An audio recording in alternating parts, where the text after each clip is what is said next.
Okay, welcome to this episode of Cyber Heroes Live, where we talk about how to protect your people and reputation, strengthen your cyber posture, and learn from the many cybercrime lessons around the world every day. If you're new here, then welcome, and if you've been here before, welcome back. I'm your co-host Matt, and together with Brad, we're glad that you're here. With that said, Brad, let's dive in, and what have you got for us this week?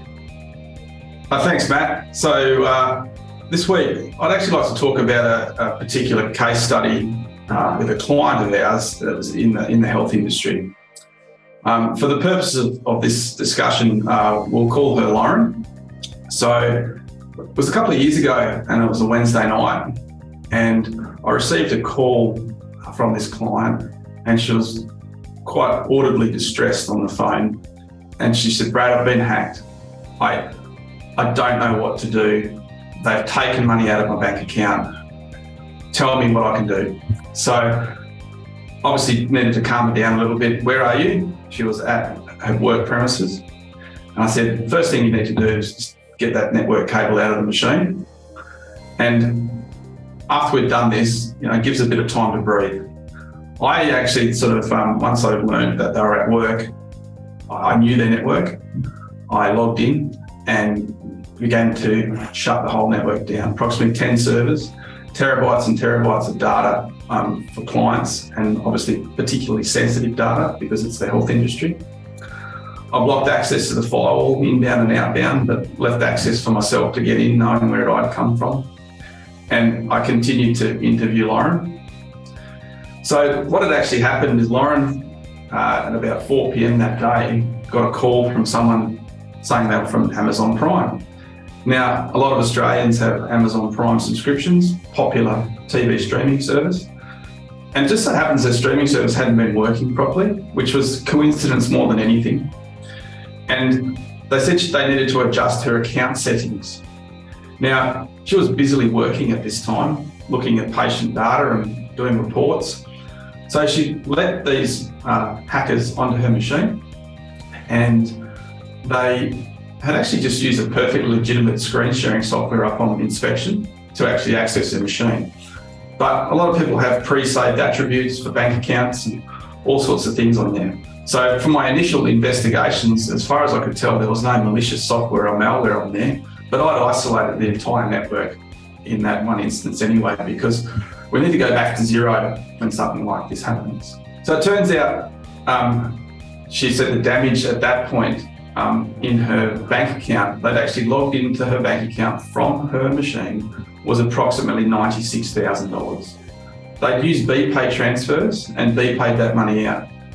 Now you sort of think about BPay, it should be safe and secure business transactions that occur between two businesses. Well, in this instance, the BPay account had been set up, and we're still not to this day quite sure how something like that was set up, and this money was transferred, and before we knew it was gone.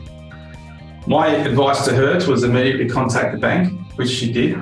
And obviously at that time of night, the banks don't have a lot of people on board, but they do have something where they have a cybersecurity arm. Most banks have a cybersecurity arm that's active 24/7.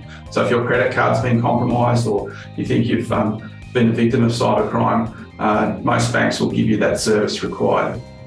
The bank obviously isolated her accounts, and over the coming weeks, they obviously did their investigations. The net result was about $20,000 that they lost on that night. So got some of that money back, but not all of it, and it was a very expensive lesson in what actually had occurred there.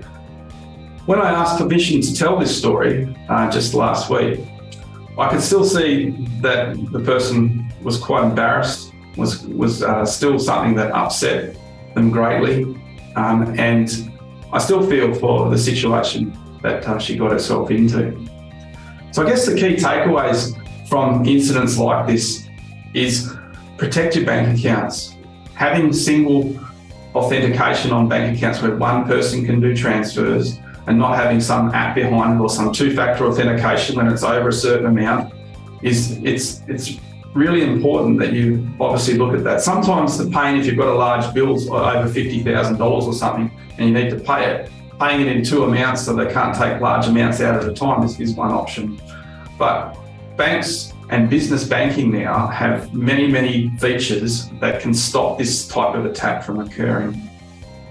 Obviously, we see this sort of stuff all the time in businesses as well, and it could happen that your internal person that's doing your paying of your bills could also become someone that will obviously be paid by someone else to use your bank account to extort your business.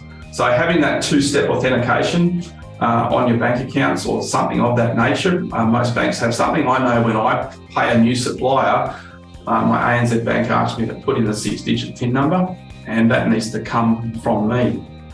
So that's the story today. Matt, any questions, or anyone else that's listening have any questions about that? I think that's really fundamental, isn't it? What the point you're making about putting some systems, checks and balances in place with your bank.